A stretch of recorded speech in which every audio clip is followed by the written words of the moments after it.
Hello friends, welcome back to my YouTube channel mechanical vitamin में आपका स्वागत है। आज स्प्रिंग के कुछ टॉपिक लेकर के आएंगे। स्प्रिंग में क्या होता है, स्प्रिंग कैसे, चीज़ें उसमें क्या क्या होती है। मशीन डिज़ाइन का ये टॉपिक है।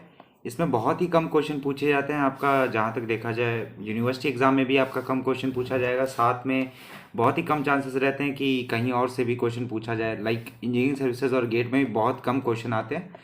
बट हाँ, this is small chapter but it is an important chapter, so we will discuss it in detail. थोड़ा बहुत आपको इतना मैं बता दूंगा कि आप कोई भी क्वेश्चन आएगा तो आप उसको आसानी के साथ सॉल्व कर पाएंगे। सो वीडियो में आगे बढ़ने के पहले I would like request to you that please make sure to like this video. अपने दोस्तों के साथ शेयर करिए और उनको सब्सक्राइब करने के लिए कहिए। एंड ऐसे ही कंटेंट मैं लेते आऊँगा। Thank you Adarsh for notifying me कि हाँ आपको इसमें डाउट आ रहा है। जब तक आप मुझे बताएंगे नहीं तब तक मुझे पता नहीं लगेगा कि आपको डाउट किस में है। So thank you once again Adarsh. अब मैं आगे बढ़ता हूँ। So I would make sure, yes. So spring is nothing but a particular member और मशीन डिज़ाइन का एक मतलब एक मशीन का एक ऐसा एलिमेंट होता है that compresses as well as that elongates। Basic formula जो आप लोग अभी तक स्प्रिंग में देखते आ रहे हैं, that is F is equals to K X, where K is the coefficient of friction and X is the displacement you can say और the deformation in few of the cases. Okay, so अब अगर आप यहाँ पर देखेंगे तो यहाँ पर है क्या, यहाँ पर है कि ये जो आपकी जो ऊपर वाली ये जो कॉइल है और ये जो नीचे वाली कॉइल है, दिस डज नॉट और it can not be responsible for an action. मतलब कंप्रेशन और टेंशन में आने के लिए ये जो नीचे की ये जो दो पोर्शन है ये रिस्पॉन्सिबल नहीं होते हैं। ये रिस्पॉन्सिबल नहीं होते। क्यों? क्योंकि लेट अस सपोज एक एग्जांपल लेते हैं। Consider this as a spring. अगर स्प्रिंग के ऊपर एक सर्कुलर क्रॉस सेक्शन रहेगा, एक नीचे सर्कुलर क्रॉस सेक्शन रहेगा। अगर आप इसको ऐसे कंप्रेस करेंगे तो ऊपर और नीचे में डिफॉर्मेशन उतनी नहीं होती जितनी यहाँ के बाकी सारे स्प्रिंग के, हेलिकल स्प्रिंग के उस केसेस में होती है। ठीक है, सो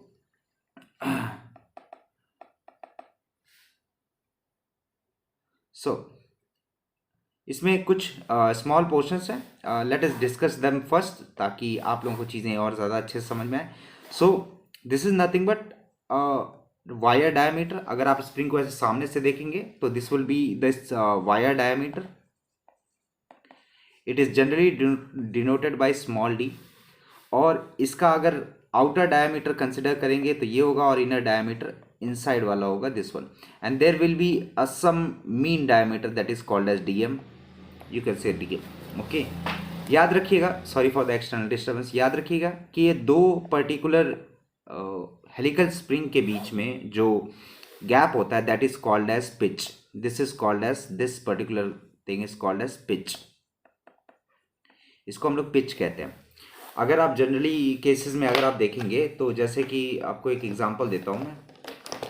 आप जनरली स्क्रूज के केसेस में भी पिच का एक एग्जांपल आता है। आप पेन के पीछे वाले क्रॉस सेक्शन को देख सकते हैं यहाँ पर। आई होप ये आपको, अगर अपना पेन आप ओपन करेंगे पीछे से तो आपको दिख जाएगा।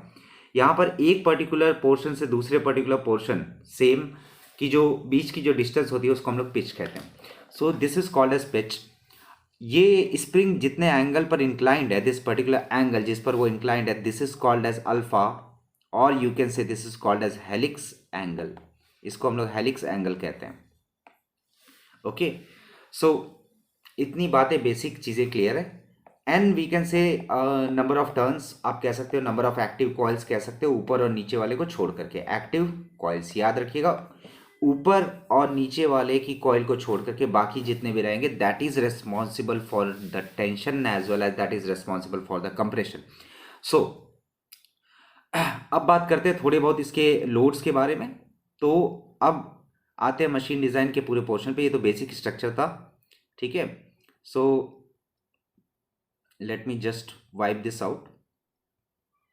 ओके, सो अब आते हैं इसके मेन पोर्शन पे। यहाँ पर आपका कहीं पर W लोड लग रहा होगा और साथ में इसके सेंटर में एक लोड लग रहा होगा upward, that is P1, and इसके डाउनवर्ड में एक और लोड लग रहा होगा सेम एक्सटर्नल पे, दैट इज P2। ये समझना थोड़ा सा मुश्किल होगा ऑनलाइन तरीके से, बट मैं कोशिश करूँगा कि मैं आपको समझा दूँ कि लेट अस सपोज आपके पास ये एक स्प्रिंग है, ये आपके पास एक स्प्रिंग है। इस पर्टिकुलर स्प्रिंग में ये जो कॉइल रहेगा, अगर आप इसको ऊपर से कंप्रेस करेंगे तो क्या होगा, there will be a small deflection in this particular spring. यहाँ पर एक स्मॉल सा डिफ्लेक्शन आएगा। ये जो डिफ्लेक्शन आता है, this is due to a particular force, let us say that is P1 and P2. P1 passes through your center of gravity and P2 is your external one.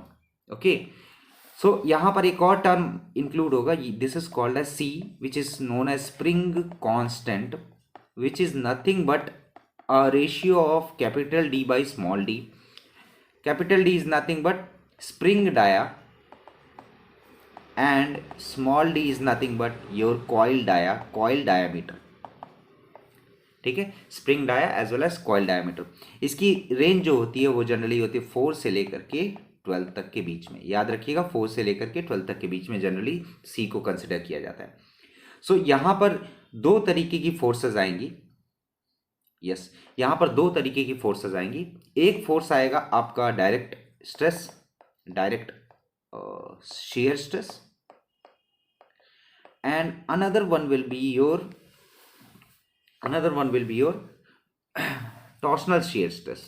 ठीक है, एक direct shear stress और एक साथ में torsional shear stress. ठीक है, direct shear stress कब आता है? डायरेक्ट shear stress तब आता है जब सेंटर ऑफ ग्रेविटी से जब फोर्स पास हो रहा होता है, उसकी वजह से एक डायरेक्ट shear stress आएगा। और जब मैं पैरेलली मूव करूंगा या एक टॉर्क आएगा किसी भी पर्टिकुलर लोड की वजह से, suppose once again I'm describing it on the pad itself. So suppose you have this particular spring, let me wipe this out, make this much more clear. Okay, so suppose you have this spring.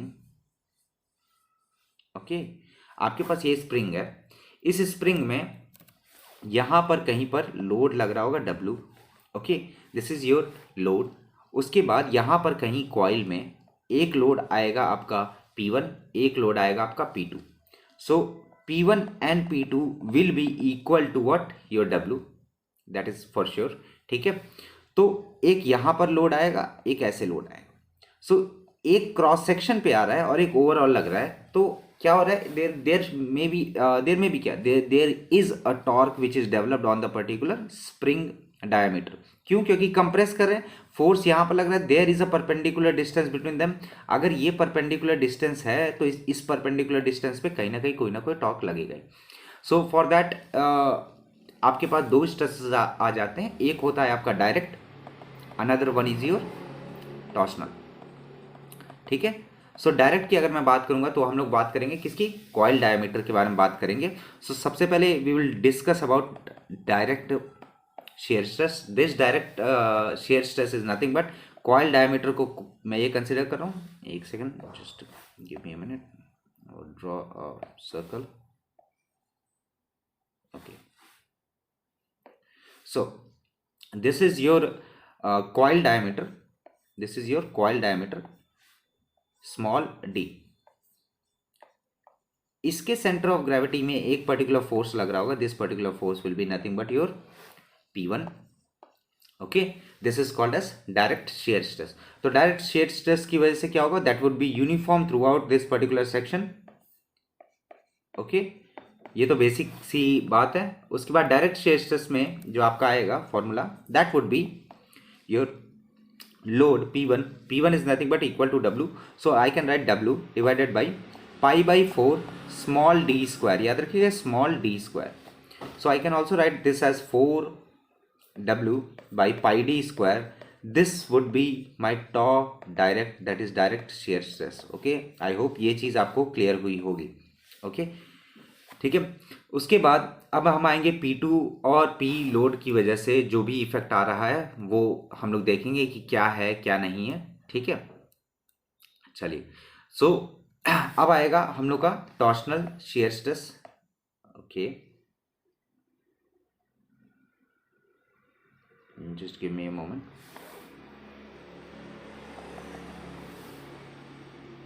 Okay, okay, so अब हमारे पास जो आएगा that would be your torsional shear stress.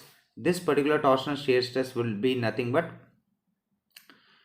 this would be nothing but torsional shear stress. Torsional shear stress के बारे में अगर बात करेंगे तो वहां पर क्या आएगा, वहां पर अगर आप ध्यान से देखेंगे तो there is a torque develop. अगर टॉर्क डेवलप हो रहा है तो क्या होगा, डब्ल्यू. मैं वापस से एक स्प्रिंग का एक स्केमेटिक बना देता हूँ ताकि आपको समझ में आ जाए. ठीक है, अब देखिए यहाँ पर डब्ल्यू यहाँ पर डब्ल्यू लोड पड़ रहा है. ठीक है, और अगर आप ध्यान से देखेंगे so this particular whole thing is nothing but your mean diameter D M you can say, और D only you can say. Mean diameter पे there is a distance, this particular distance जहां पर आपका क्या आएगा, जहां पर आपका टॉर्शनल shear stress आएगा, इस पर्टिकुलर डिस्टेंस को हम लोग क्या लिखेंगे, D by two. I hope ये बात आपको क्लियर हुई होगी. So torque will be equal to W into D by two. So due to torsion it would be 16t by pi d cube. ठीक है, 16t by pi d cube, and substituting this value in this particular formula we can say you have 16 into w d by 2 upon pi d cube, which I can write 8 w d by pi d cube. This would be the formula for torsional. Okay, हमारे पास दोनों फॉर्मूले आ गए. एक आ गया आपका direct shear stress की वजह से, दूसरा आ गया आपका टॉर्शनल shear stress की वजह से. ठीक है, सो अब हम लोग बात करेंगे कंबाइन इफेक्ट के बारे में बात करेंगे. अगर हम लोग कंबाइन इफेक्ट के बारे में बात कर रहे हैं so there will be once again combine shear stress के बारे में अगर हम लोग बात करेंगे तो हमारे पास जो फॉर्मूला आएगा that would be combination of direct as well as torsion. So I can say tau max, sorry for this. Okay, so tau max equals to tau direct plus tau torsional. We have both the formulas. One is 4w by pi d square. Another one is 8wd by pi d cube. Okay, ये हमारे पास दोनों फॉर्मूले आ गए. If I am taking this particular portion outside 8wd by pi d cube outside, I can say 1 plus 0.5 divided by c can be written as inside. This is your tau max overall shear stress जो कि develop होगा. Okay, 1 plus 0.5 divided by c. This 1 plus 0.5 c is nothing but your curvature factor. मैं वापस आपको बता दूं, एक second. This is called as your curvature factor. Curvature factor generally denoted by KSH. Okay, curvature factor होता है. सो एक बात याद रखिएगा कि spring wire is subjected to only shear, torsional and means torsional stress as well as direct shear stress. Okay, and once again. Okay, so spring wire is subjected to only shear, torsional and direct stresses both under spring subjected to tension as well as compression. ठीक है, inner fibre जो रहेगा वो maximum stress झेलेगा. याद रखिएगा, inner fibre जो रहेगा वो मैक्सिमम स्ट्रेस झेलेगा. Inner fibre, what is inner fibre in spring case? अगर मैं ये डायग्राम ऐसे बना रहा हूं, ठीक है, तो आप एक अगर हेलिक्स को देख रहे हैं तो यहाँ का ये जो इनर फाइबर होगा ये मैक्सिमम स्ट्रेस झेलेगा, और ये जो आपका आउटर में रहेगा this one would be lesser compare to the inner one. जो स्ट्रेस उस पर आ रही होगी वो कम होगा. So this is once again this is called as curvature factor. Okay, अब ये आपके पास कर्वेचर फैक्टर है, लेकिन कर्वेचर फैक्टर के साथ साथ में आपका एक और फैक्टर इंक्लूड होता है that is called as Wahl's factor. ठीक है, सो ठंड काफ़ी है, अपना ख्याल रखिएगा ठंड में.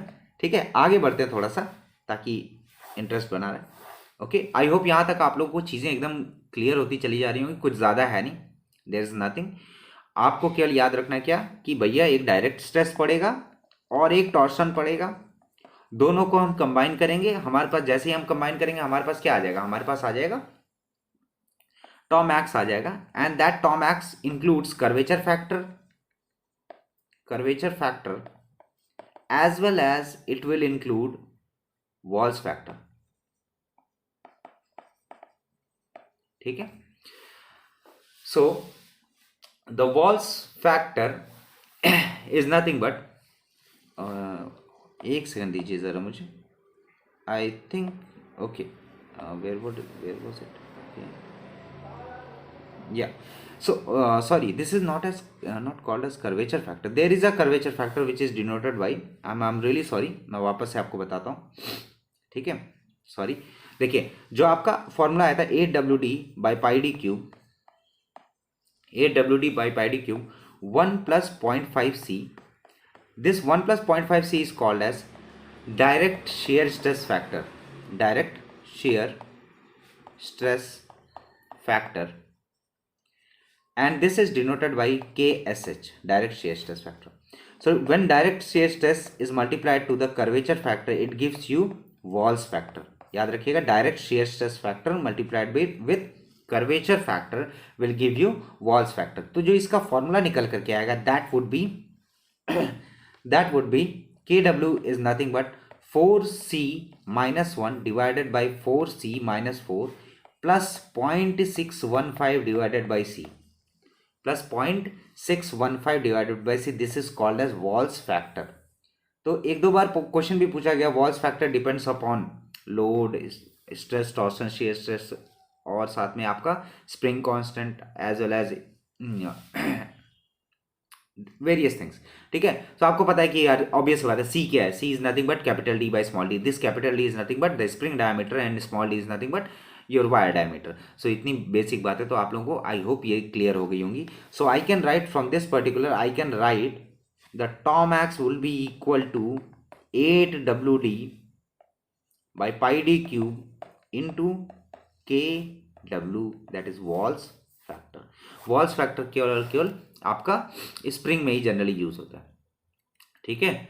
सो आपको पता है फैक्टर ऑफ सेफ्टी वगैरह आप लोग पढ़ चुके होंगे, फैक्टर ऑफ सेफ्टी वगैरह। So if the particular spring has to withstand a particular load, एक परमिसिबल लिमिट से उसका कम होना चाहिए, नहीं तो बराबर होना चाहिए।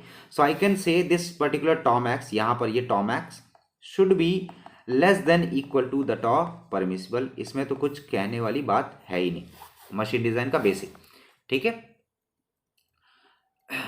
ओके, सो आप इस इक्वेशन से आप फाइंड कर सकते हैं, अगर आप देखेंगे तो 8 WD by pi D cube, यहाँ से आप फाइंड कर सकते हैं कि टोटल कंप्रेसिव लोड कितना लगा if permissible load is given, ठीक है।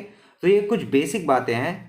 सो सबसे पहले मैं वापस से रिवाइज करा देता हूँ, एकदम क्विक रिवीजन। देखिए हमारे पास स्प्रिंग है, स्प्रिंग में क्या है, एक एक्सटर्नल डायमीटर, एक इंटरनल डायमीटर है। This blue circle is nothing but the wire diameter and it is denoted by small D. एक लोड लग रहा है ऊपर से W, and P1 P2 are the load which is acting on the coil of the spring, okay. C is called as spring constant in this particular case, not the stiffness. K is called as stiffness, generally K is called as what, stiffness, okay. So C is called as spring constant. This is nothing but capital D by small d, where capital D is spring diameter और coil diameter. हमने देखा कि दो stresses लगेंगे, direct shear stress लगेगा, एक torsion shear stress लगेगा। हमें पता है कि टॉर्शन का अगर हम लोग को फाइंड करना है तो क्या करना पड़ेगा, T इज इक्वल टू क्या होगा, force into the radius, that is d/2। After that d/2 we can multiply with d/2, we will get the torque, and then torsion का हमने फॉर्मूला यूज किया 16T by pi D cube, हमारे पास आ गया shear stress by torsion. उसके बाद आगे अगर हम लोग डायरेक्ट शेयर स्ट्रेस पे आ रहे हैं, सो डायरेक्ट शेयर स्ट्रेस में क्या था, डायरेक्ट शेयर स्ट्रेस में कुछ नहीं था, इट वॉज ईजियर वन। उसमें क्या था, कुछ भी नहीं, P divide by pi by 4 small D square, जो कि कहाँ पर लग रहा है, कॉइल पे लग रहा है, जैसे कि आप लोग देख पा रहे हैं, small D that is coil, ठीक है। So another important thing in this particular portion is,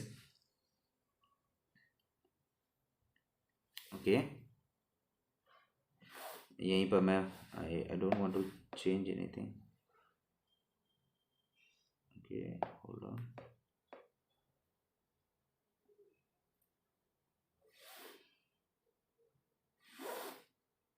yes, okay. So हमारे पास मैंने क्या बताया था, Taumax should be less than equal to tau permissible. Taumax क्या है हमारे पास, 8 WD by pi D cube into KW, that is Walls factor, ठीक है।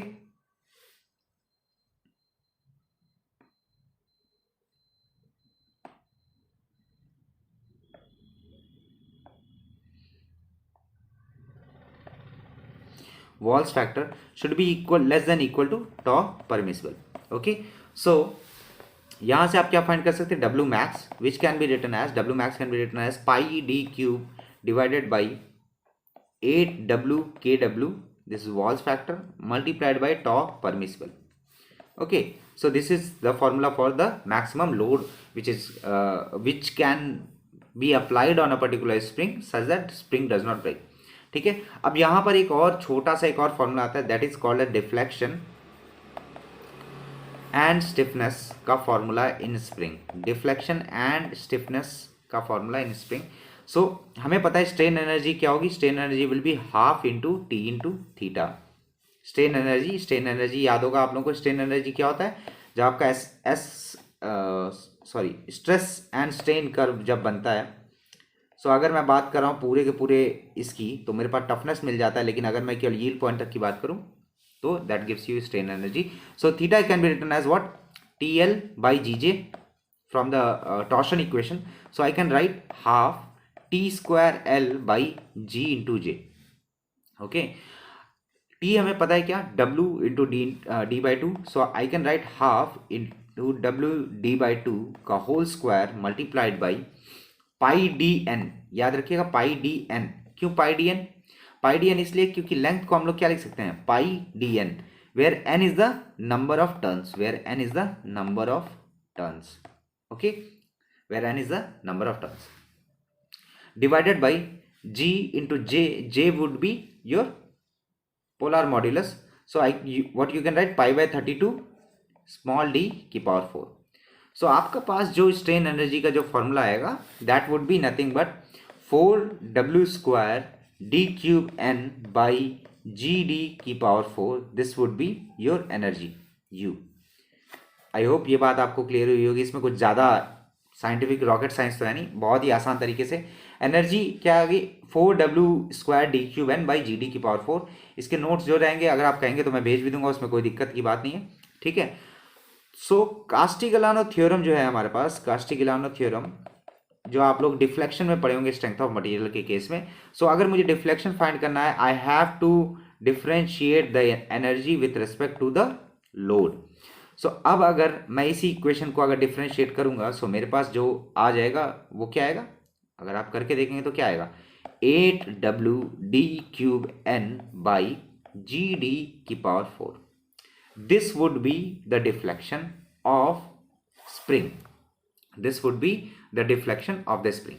Okay, so K is what, stiffness.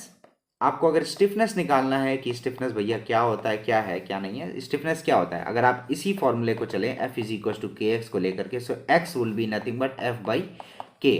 This x is nothing but the displacement in the linear case, but for this we can say the deflection. Okay, F is what, the force which is nothing but the load, and K is nothing but the stiffness. Okay, so you know deflection, आपके पास delta की value है, आपके पास W की value है, आप stiffness निकाल सकते हैं. So K can be written as W divided by delta. So you can write it as 8D cube divided by delta. I am sorry. Okay, so it would be GD raised to power 4 divided by 8 d cube n. सो यहाँ से एक बहुत important relation निकल करके आता है कि K is inversely proportional to N. K is inversely proportional to N. इसका मतलब क्या है कि जितना नंबर ऑफ टर्न्स बढ़ेगा, जितना नंबर ऑफ टर्न्स बढ़ेगा, स्टिफनेस उतना ज़्यादा घटेगा. इट मीन्स अगर मैं लॉन्ग वायर चाहूँ, लॉन्ग स्प्रिंग चाहूँ, बहुत ही ज़्यादा लॉन्ग स्प्रिंग चाहूँ, तो ये नहीं कि वो बहुत ज़्यादा स्टिफ होगा, उसको वो लूज हो गई अगर आप बहुत बड़ी स्प्रिंग ले रहे हैं तो. सो इफ बड़ी स्प्रिंग मतलब नंबर ऑफ टर्न्स उसमें ज़्यादा हो जाएंगे. अगर नंबर ऑफ टर्न्स ज़्यादा हो जाएंगे तो उसकी वजह से क्या होगा कि स्प्रिंग पूरी क्या हो जाएगी, लूज हो जाएगी, it will deflect. That's why if number of turns is increase, stiffness will get decrease. So इसका एक बेहतरीन एग्जाम्पल क्या है, स्लिंगी. आप लोग देखे होंगे स्लिंगी वगैरह का हॉलीवुड मूवीज में आता है, एक स्प्रिंग रहता है, उसको सीढ़ी पर ऐसे रखते हैं, so it goes like 1 step 2 step and then so on. So slinky क्या है, एक बहुत ही एलोंगेटेड स्प्रिंग है, उसमें नंबर ऑफ टर्न्स है. अगर नंबर ऑफ टर्न्स रहेगा तो क्या होगा, स्टिफनेस घटेगा. सो इतना ही है आपका किसमें, स्प्रिंग में, केवल और केवल इतना ही है, इससे ज़्यादा कुछ नहीं है। एक क्विक रिवीजन करते हैं, कुछ नहीं किया, वापस से देखिए। Spring constant, small D represents your wire diameter, capital D represents your spring diameter. Two types of stress occur, that is direct shear stress, another one is your torsion. Torsion का हमने फॉर्मूला देखा, हमारे पास shear stress due to torsion आ गया, that is 16 T by pi D cube, हमने T की value substitute की, and then after that direct का हमको वैल्यू क्या मिल गया था, 4w by pi D square, या फिर ये कह सकते हैं w by pi by 4d square. हमारे पास टॉमैक्स आ गया, this 1 plus 0.5 c is nothing but your shear stress factor denoted by KSH। This KSH when multiplied with the curvature factor that is KC will give you the Walls factor। अब जब हम Walls factor को consider करेंगे, जब हम लोग walls factor को consider करेंगे, this wall factor will be nothing but 4c minus 1 divide by 4c minus 4 plus 0.615 divide by c, this would be the Wahl's factor. ये वॉल्स फैक्टर को अगर हम लोग इंक्लूड करेंगे, सो हमारे पास आ जाएगा टॉमैक्स की value which would be nothing but 8wd by pi D cube into KW, where KW represents Wahl's factor. हमको पता है कि हमको अगर डिजाइन करना है तो क्या होगा, परमिसिबल से तो कम होना चाहिए और या फिर इक्वल होना चाहिए। So using that we can say we have this formula of the maximum load which spring can be, that is nothing but pi D cube divide by 8w into KW into tau permissible. Deflection का हमको पता है, deflection के लिए हम लोग ने क्या यूज किया, हम लोग ने दो चीजें यूज की, पहली स्ट्रेन एनर्जी यूज की, दूसरी हमने यूज की कास्टिग्लिआनो थ्योरम। सो स्ट्रेन एनर्जी का हमने क्या किया, स्ट्रेन एनर्जी का बेसिक हमने लिया half into T into theta, वहां से हम लोगों ने एक इक्वेशन डिराइव किया जो कि हमारे पास आ गया 4w square D cube N divide by GD की power 4। Once again if you will use Castigliano theorem, हमारे पास क्या आ जाएगा, delta is equal to the strain energy divide by the load. आपके पास एक और वैल्यू आ जाएगी, आपके पास अगर डेल्टा आ गया, डिफ्लेक्शन आ गया, so you can find the stiffness. I hope ये चीज़ें आपको क्लियर हुई होंगी। इससे ज़्यादा स्प्रिंग में और कुछ पढ़ने की ज़रूरत नहीं है, आपके यूनिवर्सिटी लेवल पर भी इससे ज़्यादा पढ़ने की ज़रूरत नहीं है, गेट इंजीनियरिंग सर्विसेज में भी इससे ज़्यादा पढ़ने की ज़रूरत नहीं है। हाँ, ये बात और है कि अगर आप चाहो तो थोड़ा बहुत आप इसका थियोरेटिकल पोर्शन जो है वो वीबी भंडारी बुक से रिफर कर सकते हो। VB Bhandari book you can find it on Telegram also, or you can find it on Google also। if you cannot find, just comment it down कि सर वीवी Bhandari book चाहिए और इसके नोट्स चाहिए। देखिए इसका नोट्स कहीं ऐसा कुछ यूनिक नहीं है। You can visit the website called Get Hunt, यहाँ पर आप विजिट करके आप मशीन डिज़ाइन के जो नोट्स हैं उसको आप सीधा डाउनलोड कर सकते हैं, और डाउनलोड करने के बाद you can study it by your own self, उसमें कोई दिक्कत की बात नहीं है। ठीक है, चलिए फिर इतना ही है आज के वीडियो में। आज हमने केवल बात किया स्प्रिंग के बारे में। आई होप ये वीडियो आप लोगों को थोड़ा बहुत समझ में आया होगा, हल्का फुल्का समझ में आया होगा। अगर थोड़ा सा भी समझ में आया, even 0.01%, then please make sure to like this video. अपने दोस्तों के साथ शेयर करिए, अपने घर वालों के साथ शेयर करिए। ठीक है, देखिए मैं आप लोगों के लिए बैठा हूँ, आप लोग जब तक मुझे अपना डाउट नहीं बताते तब तक मैं वीडियो बनाता नहीं हूँ जल्दी। लेकिन मैं मेक श्योर करूँगा कि मैं मशीन डिज़ाइन के जो भी आपके, क्योंकि आपके यूनिवर्सिटी लेवल के कुछ लोगों के यूनिवर्सिटी लेवल के एग्जाम्स अभी अप्रोच कर रहे हैं, सो मैं मशीन डिज़ाइन के जो भी पोर्शन है या फिर जो कुछ भी आपके अदर सोर्सेज के भी हैं, जैसे अदर सब्जेक्ट्स के भी हैं, whether it is your microprocessor or mechatronics portion, or whether it is related with your kinematic of machine, or whether it is related with your heat and mass transfer, I am open to each and everything। You just need to do one thing, just make sure to comment it down। आप comment करिए, I will make a video and that is definite and that is I am promising you। okay, चलिए फिर मिलते हैं next video में, तब तक के लिए thank you so much for watching. Have a